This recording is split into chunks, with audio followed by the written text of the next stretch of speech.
Beside you. Blimey. Okay. Right. See, So, people now know what this noise is. they do, yeah. And they can also see that I'm not ad-libbing this. I thought I was getting away with that. We go? Yeah. Okay. Oh, right. Okay, so welcome to the fourth in a series of podcasts for all things Carve the movie. The first being videoed in the studio, which sort of spoils one of my later jokes. But anyway, there we go. All right, so it's been a while, but we've not been slacking off. I'll explain why I haven't been slacking off. But, Bill, you've been to Le Mans, haven't you? Yeah. What was that like? Yeah, it's good fun. Was it? Good fun. Especially. What does that entail, apart from just watching? You can't watch cars for 24 hours, can you, surely? Oh, yeah. Oh, you can? Oh, yeah, you can. No, there's a bit of drinking, bit of eating, but there's there's 15 of us, ish, that go. But took my son for the first time, so it's his first Le Mans. Right. And, yeah, he absolutely loved it, because he doesn't hooked, is it? He doesn't do football or Right. sport generally. He does motor racing. So, 14, went to Le Mans, had a brilliant time. It's a pretty sort of porno star start to motorsport, though, isn't it? Yeah. I mean, that's the one, isn't it? Really. Yeah. It's like the Tour de else- France and Mont Ventoux. Everything else is this going to it. seem to be sort of like, oh, is that it? Yeah. In comparison, do you know what I mean? You've done it, you've ruined it. We started watching motor racing, we ate, we Yeah. went to bed, the motor racing was still happening when you wake up in the morning. It just goes on and on and on. Yeah, It's brilliant. It's brilliant. I mean, yeah, and he thoroughly enjoyed it, and so did I. Yeah, so good. ninth for me, first for him. Yeah, and a good time. Yeah, cool. Yeah, no, and I have to presume this attire is from the weekend, is it? Yeah, oh yeah, Yeah. I came away with a €60 shirt. Yeah. As you do. Well, why not? Well, I, on the other hand, have been very studious, so I've been working on everything to do with the film. Well, you've been dossing around in the field watching cars.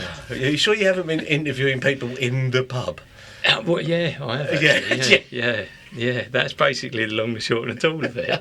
I haven't been able to get the other ones in there yet, so but yeah, no. So no, we've got a few more people on board, so it's good. I better give them a bit of a name check. So we've got an art director in the shape of a guy called Matt Camfield. An AD1, which is an assistant director in the business terms. Thank you very much. Yes. And with an amazing name of Borchi. I'm going to try and say her surname, so I can't quite pronounce it. So it's Silazassi, I think. So it's Borchi Silazassi. And a stills photographer who's going to sort of record the whole thing for posterity in Tiffany Ratcliffe. So it's been good. I've managed to get an executive producer who was going to take up a producer role, but other things have got in the way. So I've persuaded her to take an executive producer role because she knows how to get the money in, and she wanted to be involved. And she said, "Well, I can still do that." I was like, "Brilliant, right? Then if you're keen to do that, then great." So, and her name is Holly Willis. Yes, it's Holly Willis. Look at that. I'm the other. So it's been good. It's been productive in a way, and I'll talk some more about them in the couple of next podcasts. But I mean, the guy Matt has just got a second place. I can't think of the name of the film competition he was into. But he's just got a second place for that for a short sort of horror type. It's in that genre, that area. What they do is they give you a day to write, edit, film, whatever, produce the whole thing, and get it sent back to these guys. And he got second place this year, so that was quite cool to have got him on board, and then he's won himself some sort of award. It's sort of like, okay. So no one can go, oh, Dan's just getting anyone on board. Got winners. You're actually networking. Yeah, got winners on board. This is it. Someone in the team's a winner. That is definitely not me. So yeah, so that so it's all been quite good on that front, and I've been trying to get the podcast on iTunes. You've been struggling with that, haven't you? Yeah, really badly. to the point of just, fuck. I just, it's one of those things because you're trying to load it from a website to put it onto iTunes, and the only issue with the whole thing is the logo that would go with it. So the website provides you with the pictures of flowers and nonsense like this. So I got the graphics guy to give us a miniature version of the poster and all this that fits their size, but their size doesn't fit the size that iTunes is. But it only tells you that when you've uploaded the whole thing, sent it to iTunes, and then it sends you back a message that says, there's something wrong with your upload. Yeah. Not telling you what it is. Incorrect format. yeah, but you say, I've just done what you've asked me to do. Go and have a look on Google, work out what you've done wrong. Trust me, there's no way to find out. I've tried. If you're an idiot like me, there's no way to find out. I mean, I can't read. That's been knackered from the start. Yeah, so I don't know. So Aaron West, the sound guy, is going to pitch in, I think, and help out with it because I just can't do it. You've had enough. Yeah, I just can't do it.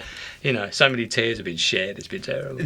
But so hopefully things are emotional, but iTunes will happen eventually. It eventually will be on there, right. And then some poor soul can spend 30p or whatever it is to listen to this. Yeah,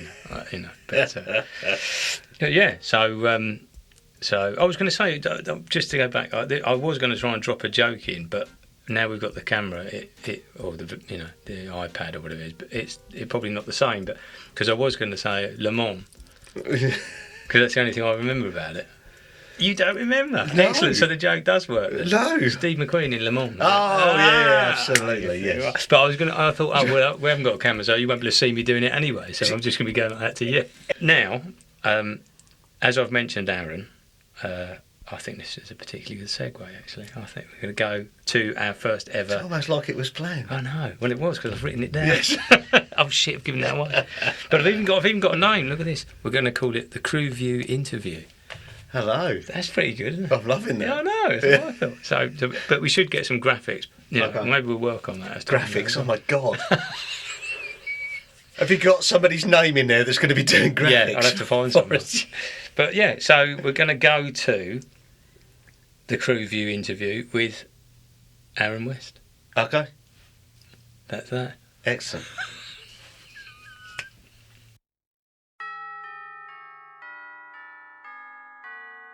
We're rolling now, so... Okay. Yeah, I should probably do both sleeves, shouldn't I? Huh? If I'm going to do one sleeve, I should probably do both sleeves. Yeah, you've got to have a bit of continuity there. Yeah. Right, I just think it's flashing up. Right, okay, so I'll have to put the glasses on. Hello. Right, I'm here with Aaron West, sound engineer for Carve. Excuse the glasses. For our first of our video interviews. I am reading this from that, in case I look like an idiot.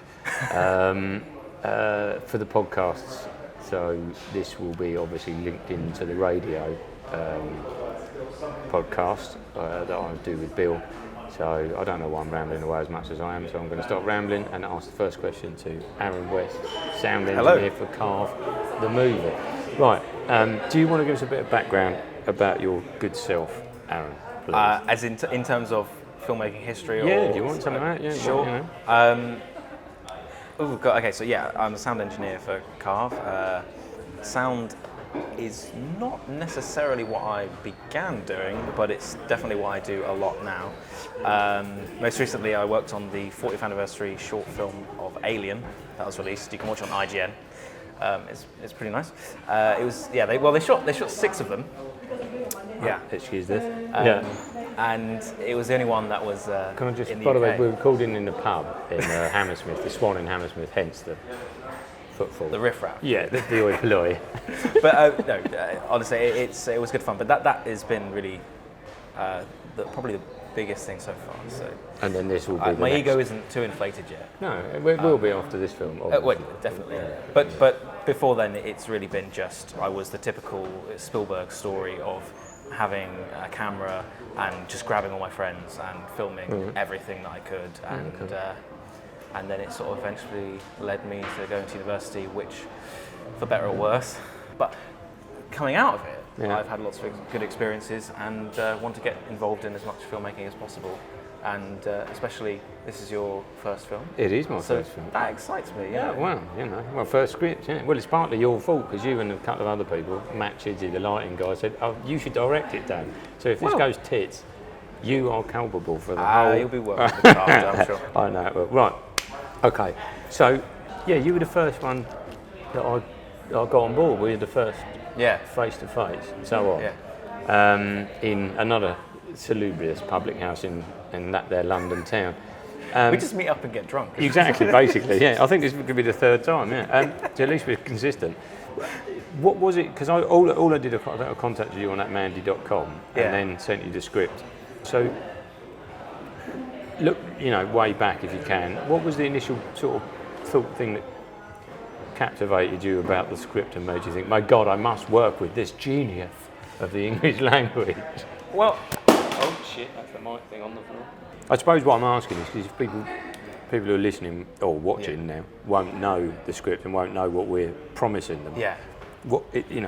From that, as a bit of a sell, no spoilers, but as a bit of a sell, what was it that got you about it that made you think, I want to get on board with this project? As in like plot points or just the way that it's written? I don't know, it's up to you guys. Because it's only short, it's difficult without just not have spoilers. But. Yeah, well, okay, so the thing that I really liked about it was the fact that you have a character who you really get inside the head of. Mm-hmm. Partly because there's a lot of talking, lots of to camera dialogue, and it's almost Ferris Bueller, but with violence. Okay. There's probably a better way to spin that. I do love your twist on this. No, everyone knows their own one, so it's good. There's probably a better way to spin that so it's a nice headline. Ferris Bueller meets something. 80s slasher horror, but at the same time, it is the fact that you have that voice allows you to go deeper, and you do actually touch upon things that I think everyone feels, and that's actually kind of what is chilling about it, but also fun. Is because we could be him. Right. We could, we all feel. I don't know anyone that doesn't really disagree with or say what you've written as well. Right. That the overall sort of message, the cynicism, once you grow out of Christmas, you look at it in that way, and I don't know, I liked it. Yeah. I suppose not a rose-tinted, sort of a broken NHS glasses view back on Christmas. Yeah. Cool. All right. That sort of my questions are always so bad on these things that you've answered. No, you've answered the next one. Well, which is good. Don't get me wrong. To elaborate a bit more as well, not that I necessarily want to get political, because everything's political right now. But the fact that you have a character and a story that I think that everyone can relate to. Yeah. It is also nice because at the moment, especially, you could just even mention someone's name who's a politician. You don't even have to be in support of them. No. But people will look at you differently. They'll suddenly go, we're now enemies, we're polar opposites. And to actually, to have someone where you go, look, we're all a bit naughty, we're all a bit this and that. And, that's nice. That's good. I think, I mean, it's not written in of a time. It's just obviously how I look at the world. But I see what you mean. So, people, I suppose I don't know, maybe listening to what you're saying, it's almost like a horror for the disenfranchised. Horror is for disenfranchised. Well, maybe. Expand on that. Go on, because that's how it is, I think, yeah. Well, because horror is always given it's always labelled or tarnished with the idea that it's influencing people to do horrible things. Right, yeah.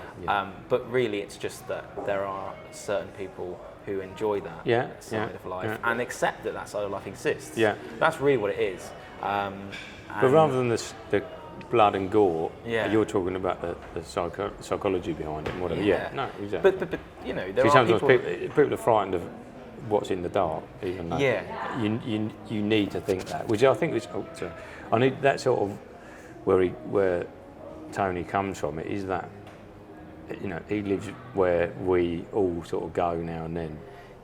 Definitely. And but the only way I probably live there too often myself. But But the only way you can really understand the dark, or even learn to not be afraid of the dark, is by switching the light on and have a little poke around. Yeah. You can't. Yeah. If you just, frozen with fear about these things. So, with disenfranchised people, I think they're people that are turning to the dark just because there's there's not that voice out there for them. And film is a great way of doing that, touching those people. So. Well, I'm chuffed. It's nice to do it anyway. But so was there anything else about the project itself that interested you and has interested you further since we've gone on? Because it's been quite a while. We've been chugging along for about a year or so now, just trying to get everything built up and do it properly rather than rush into it, get some money, and spoil it, and then lose what we've got. So, I mean, is there anything else that's made you think, there's a bit more meat on the bones for you? Well, I mean, just the whole idea is enough for me to keep going, but it does have like nice little things on top of it as well, cherry and icing and all that. And actually, to be honest, the Christmas subject is nice. I've never done anything to do with Christmas, so just the challenge of the new, and also the structure, because the way that you tell the story is not necessarily conventional. So there's a challenge in that, and instantly I'm thinking, okay, there's a lot of talking. How would I make sure the sound all the way through is good? How's best to capture that? So new challenge. That's what it is. And again, I mean, as you know, we've tried to do it as a communal perspective. So, a communal approach. So everybody, if someone's got an idea, they can shout. I mean, we spoke about certain cutaway shots. I mean, I won't mention them, but certain cutaway shots, ideas of linking things in. I know that Matt, the lighting guy, is constantly, day by day, thinking over the opening shot, because it's a massive challenge, and it was the first thing that caught him. And I mentioned it in the previous podcast, which is soon to be released, but everybody has something they've got their teeth into from it already, and then that will keep going. And I find that really interesting how it's also something that's taught a lot in film school, things like that, is that I think it's the primordial image, the prime image, the first and last shots. They usually say a lot about the film and leave people with that impression. When you open, how are you going to interest people, and also when you close, what kind of feelings do you want them to be left with? So, no wonder he's obsessed about that. He is to the point of I come up with an idea and it's I'm on it. It's almost like a dog with a bone, leave me alone. And I thought, wow, this is fantastic, because it's what we've got here, and people are putting in their talents and challenging themselves. Yeah. And I think that's an area that I like. Right. Okay. So enough of all this frivolity. You're going to take part. You are now the victim of the first ever Dan's Dialect. Love it. I was going to just for anyone listening or viewing, I was going to introduce this subject or this section, to the podcast where Bill, the producer, would give me 5 different language versions of Have a Merry Bloody Christmas, which is the strapline that goes with the film Carve. But due to my not explaining it correctly to Bill, we didn't put that segment in the last podcast. So Aaron is the first victim of this. So I've asked him to pronounce. I'm not going to tell you. He's got to guess what language it is, and he's also got to pronounce it. Can I have a look at it? Yeah, you can. Yeah, you'll probably need my glasses, but so have a go at this. I'll do the word by word first, because I am going to butcher this. Right. So, and by the way, you have got a West Country twang to your voice. Is that do right? I? Yeah. No, but so I thought that would add a little bit of certain frisson to it. I didn't really realise I had, but maybe, I've had a lot of influences, I guess, growing up. So the first word, heng boken. Okay. I don't know how this is supposed to sound, by the way. You're not being, Heng boken, I mean, that sounds... I honestly, I'm just looking at the letters. Phonetics of the whole thing, yeah. That feels slightly German, not gonna lie. Okay. But I suppose if you put an accent on, which I'm not going to do, no, don't do that. It could also be, I don't know. You good could old hear English that will do. But you could hear that also being said in like an anime somewhere. Okay. Like in Japanese. All right. Especially this next bit, which is like Kurisumasu. Right. Go on then. Give it a go in one hit. Well, I said the last bit as well. This one threw me off because it's Docipsio, which almost sounds Latin, like Italian. Okay. You know. Oh okay. God, it didn't make sense. Well, no, maybe that comes from the word Christmas. Maybe that's the link. Okay. Yeah, I think yeah. Anyway, I'm not gonna. Go on. So, give us a go. Okay. Give us a go. Hangboken Christmasu Dospicia. See, I can't do it. Well, Reading it. do you know what he said it is right? Christmas is right. It's Korean, funny enough. Korean? It's Korean, yeah. So there is that which Asian thing. Was when you, because went into Google and let's try that. So it's Merry Christmas. You can't get Merry Bloody Christmas. Yeah. It is Merry Christmas in Korean. But, of course, it's symbols, the language. They're not to translate the symbols. I'll give him that. He's not going to... Yeah. Anyway. Well, it would narrow the guesses down. Yeah, true. Yeah. I can't read. It's got to be Japanese or something like that. Yeah. Yeah. So there you go. The Haeng Hang is very Asian. Yeah. Yeah. So there you go. So you're on. I would try. Do you want me to say it again properly? Yeah, go on. Okay. Hangboken Christmasu Despicio. Yeah. That's pretty good. You went Italian, but I think I don't know. I don't know anyone Korean who has walked around my house and said, "This is how it's supposed to sound." Yeah, of course. Right. So on the final question, then I might try and hunt someone down. It'd be amazing to hear him say it. If you could look into a crystal ball, this is a terrible question. I'm going to ask it anyway. What would you hope for Carve what would you hope for? Well, I want it to be made.